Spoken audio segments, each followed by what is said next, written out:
tapi dia hanya tidak suka keramaian, lebih suka menghabiskan waktu untuk diri sendiri.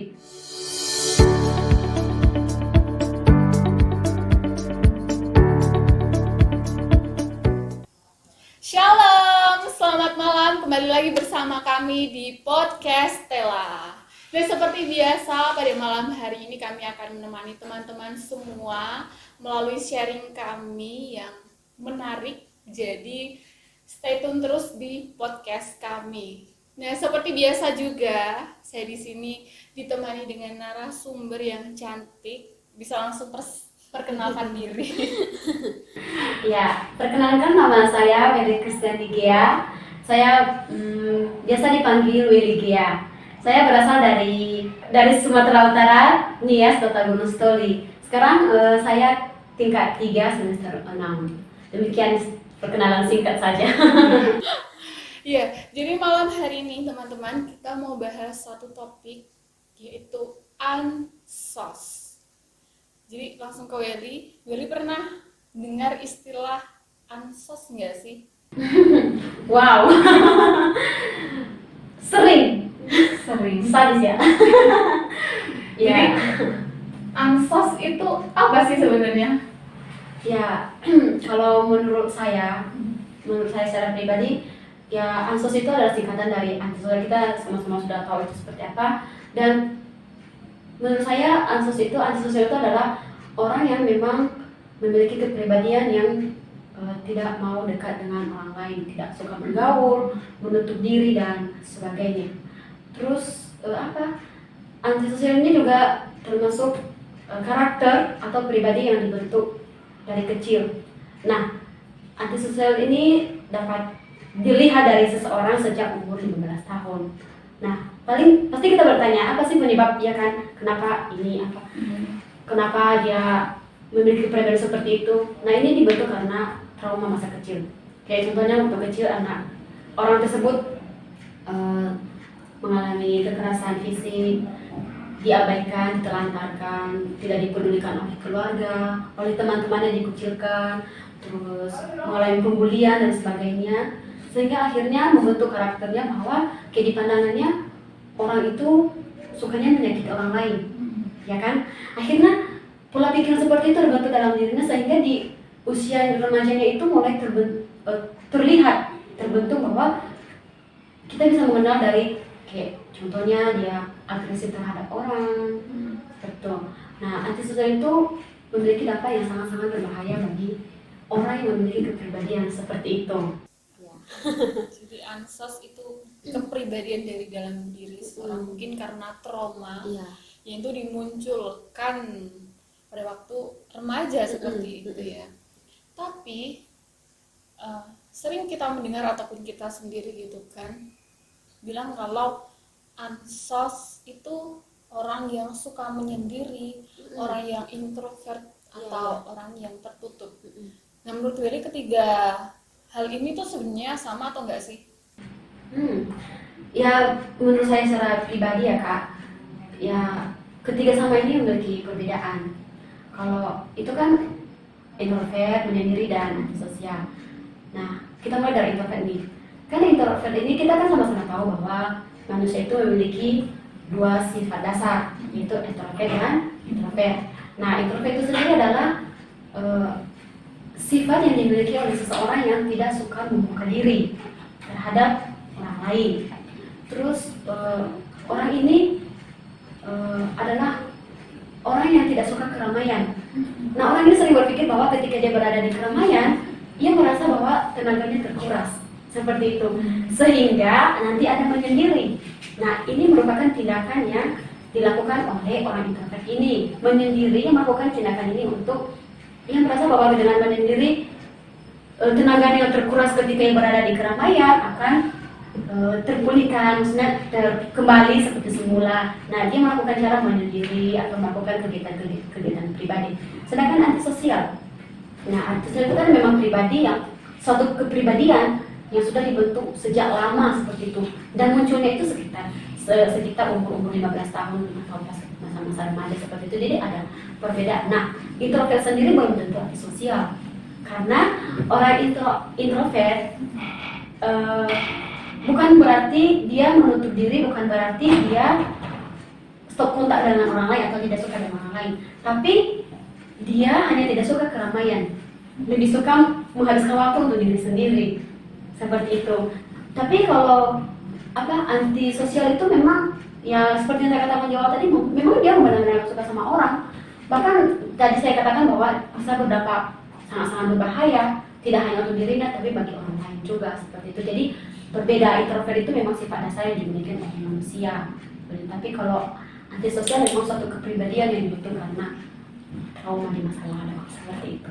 Jadi ketiga hal ini memang beda seperti itu. Ya, beda, sangat-sangat beda. Beda seperti itu. Jadi kayaknya kita harus lebih bijak lagi gitu kan dalam menilai orang seperti itu. Nah, tapi kalau kita lihat di era sekarang ini gitu kan, era-era kita anak-anak muda yang cenderung menghabiskan waktunya atau menyibukkan dirinya dengan gadget. Ya. Nah, jadi orang ini kan bersosialisasi lebih kepada sosial media dan lain sebagainya, sehingga mengabaikan lingkungan sosialnya, orang yang ada di sekitarnya. Iya. Jadi ini termasuk ansos atau enggak sih? Kan kayak beda gitu kan. Ya, sebelumnya kita mungkin ini adalah kata yang asing bagi kita, tapi di zaman-zaman sekarang ini ada satu kata yang muncul, yaitu pabing. Ya, pabing ini adalah sikap atau sifat yang dimiliki oleh orang yang lebih memfokuskan dirinya ke layar HP atau gadgetnya daripada orang yang ada di sampingnya, seperti itu. Nah, kayak contohnya nih, kita nih lagi ngobrol ya kak ya, lagi sharing nih. Terus saya lebih peduli HP saya daripada kakak. Jadi bagi saya HP saya ini lebih besar daripada kakak. Seperti itu. Nah, tadi pertanyaannya apakah orang seperti ini termasuk antisosial? Pabing atau orang yang seperti ini bisa, atau aktivitas seperti ini bisa menjadi penyebab antisosial. Jadi orang yang terlalu banyak menyibukkan diri dengan gadget, dengan layar HP, itu juga akan menyebabkan orang itu antisosial. Artinya dia tidak peduli dengan orang yang ada di sekitarnya, seperti itu. Jadi melalui sikap pabing tadi itu juga bisa mengarah ke Antisosial. Tapi belum tentu. Maksudnya karena kita sering, kayak contoh saya sering lihat kakak nih main HP terus saya bisa semena-mena mengatakan kakak belum tentu. Mungkin karena dia sibuk karena memang pas itu lagi butuh, belum tentu. Jadi hanya saja lebih besar kemungkinan mengarah ke antisosial nantinya kalau orang tidak bisa mengontrol diri dengan penggunaan gadget seperti itu. Jadi memang kepribadian antisosial itu sepenuhnya nggak bisa diketahui oleh orang lain ya kan, hanya pribadi orang itu sendiri. Jadi kadang kalau kita sering dengarkan orang sering berkata orang ini ansos, orang ini ansos. Jadi sebenarnya mungkin bukan seperti itu, penilaian itu justru dari diri sendiri. Nah, dari tadi kita bahas ansos itu kan kayak banyak cenderung ke negatif gitu kan, dampaknya negatif itu. Kira-kira ada nggak sih menurut Welly ini ansos itu berdampak positif kah? Mungkin pertanyaannya bukan sulit sih, kayaknya lucu juga gitu kan. Apa namanya? Ansos. Secara tidak langsung mungkin juga kadang-kadang kita ya, pelaku dari ansos ini. Sekalipun kita berkata bahwa kita tidak memiliki kepribadian seperti itu. Sekalipun masa kecil kita baik-baik saja ya kan, kita melewati masa kanak-kanak yang baik. Tapi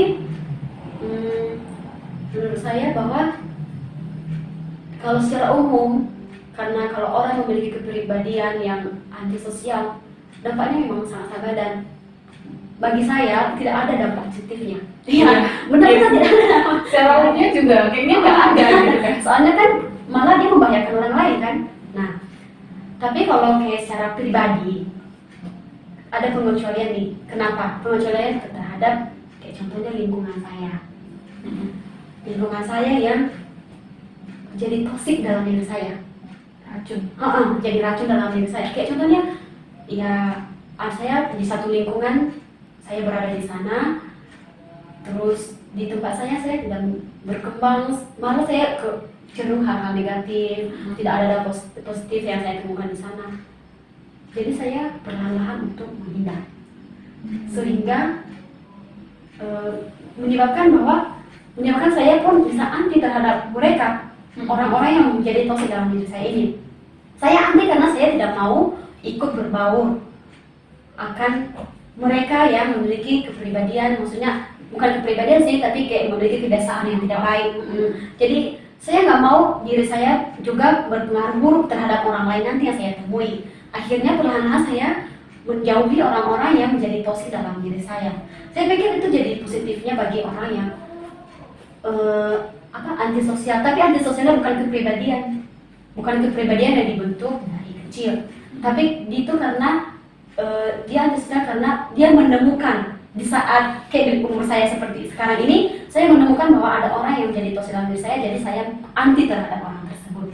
Saya pikir ini jadi positif karena orang itu akan belajar bahwa kayaknya saya harus memilih yang baik daripada yang tidak baik seperti itu.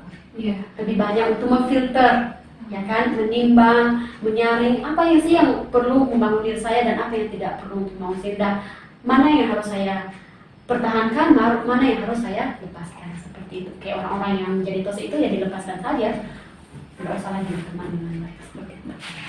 Jadi antisosial itu juga bisa muncul itu kan karena mungkin dari pengaruh lingkungan ataupun memang dari dalam diri sendiri kita, seperti yang tadi sudah Saudari Welly katakan.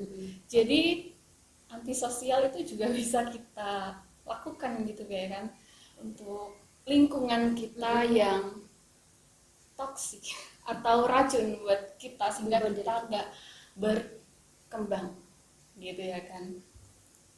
Jadi ini sangat menarik gitu ya buat kita. Soalnya kita juga jadi pelakunya kadang-kadang. Iya, kadang kita mengatakan bahwa orang ini ansos, ataupun kita sendiri yang kadang sebagai pelaku ansos seperti itu. Nah, jadi dari tadi kita sudah bahas banyak sekali ansos itu kan secara meluas, bahkan ada dampak positif yang kita dapatkan gitu kan.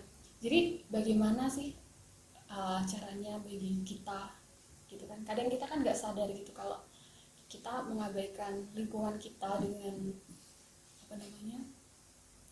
kepentingan kita sendiri seperti gadget atau kita pubbing, seperti bagaimana caranya kita untuk bisa bersosialisasi dengan lebih baik.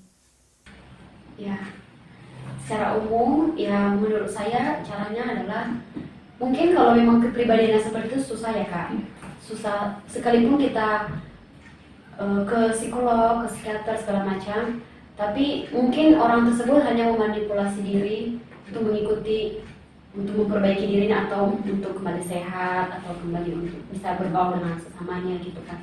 Tapi itu adalah hal yang sangat sulit untuk dilakukan oleh orang yang memiliki kepribadian yang antisosial. Tapi kalau karena antisosial karena pubbing tadi, mungkin ada cara-cara yang harus kita lakukan, kayak contohnya secara umum menurut saya yang mengendalikan diri terhadap penggunaan gadget seperti itu. Ya sulit sih memang. sulit sangat sulit, saya akui, di diri saya juga seperti itu, tapi ya tidak ada salahnya kita terus belajar seperti itu kan. Ya kayak contohnya mengendalikan diri dalam kayak makan bersama keluarga, terus kita mencoba untuk tidak memegang HP, ya sekalipun susah ya coba untuk silent gitu kan, untuk tidak mendapatkan notifikasi dari siapapun, dari manapun seperti itu. Ya itu bisa kita lakukan, atau ketika kita berkumpul dengan teman-teman kita, pergi jalan atau pergi shopping, ya gitu ya. Jadi kita berusaha mengendalikan diri untuk tidak memegang HP atau sebentar lihat HP, karena memang ya pubbing ini akan menyebabkan dampak yang sangat-sangat nggak baik antara sesama seperti itu. Dan memang ini pubbing menantang diri kita untuk mengendalikan diri. Ya secara untuk diri sendiri ini bisa dengan ya setidaknya 1 jam baru buka atau 2 jam baru buka lihat notifikasi Ya kayak contohnya di weekend, pas masa libur ya kan beristirahat atau habiskan waktu bersama keluarga, jangan dengan gadgetnya atau dengan HP-nya. Susah ya kak? Susah. Mungkin ada cara khusus gitu kan, apalagi kita menyadari bahwa kita ini orang percaya gitu ya kan. Ya.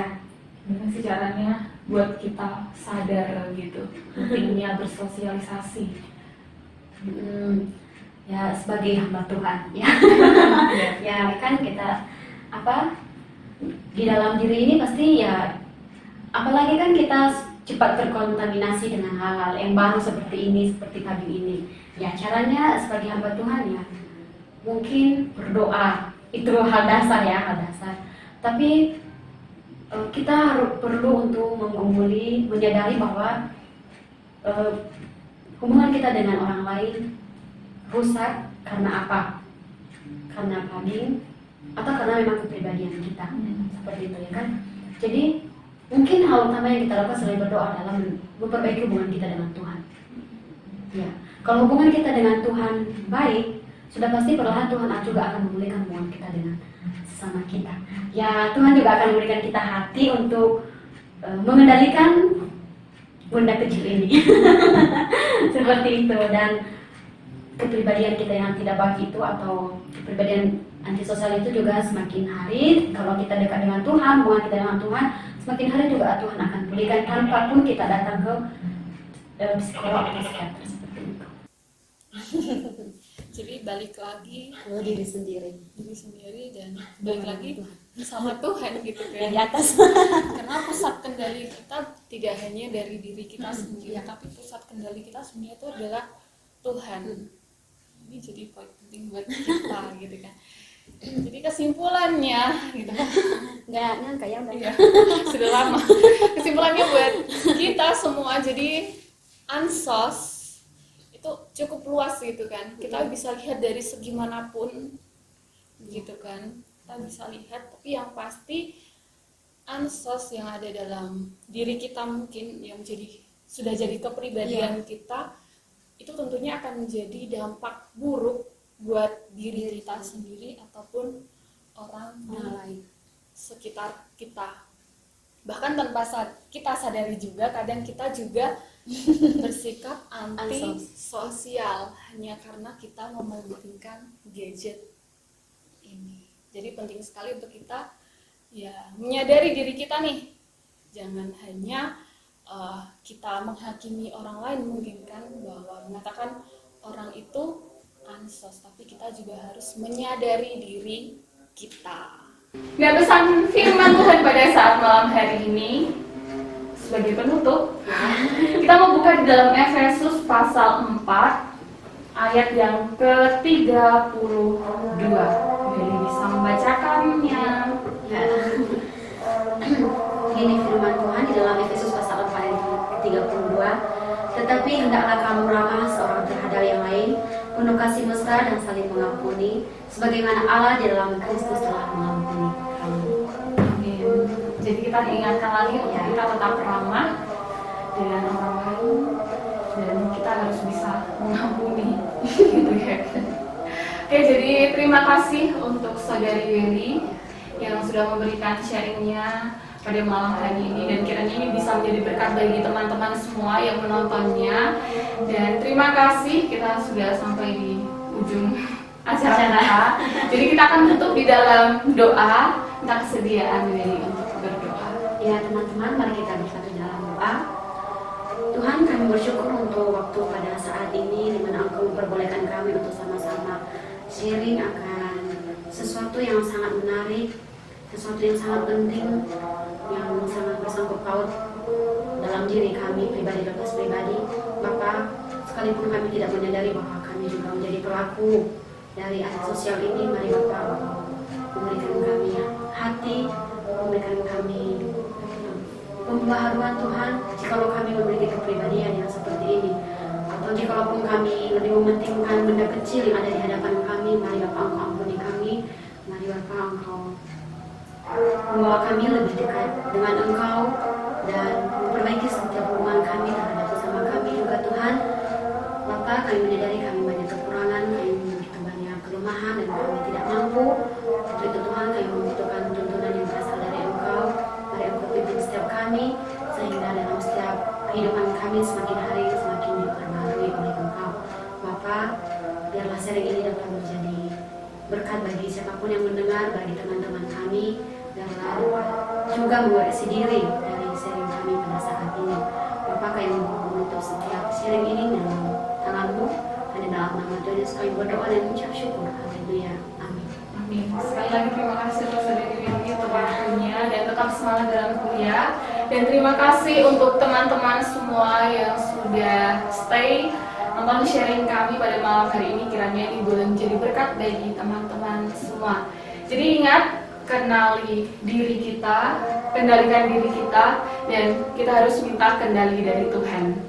Jadi terima kasih, tetap tonton terus podcast kami di channel YouTube kami di STT Elohim Indonesia. Dan jangan lupa like, komen, dan subscribe. Shalom, terima kasih.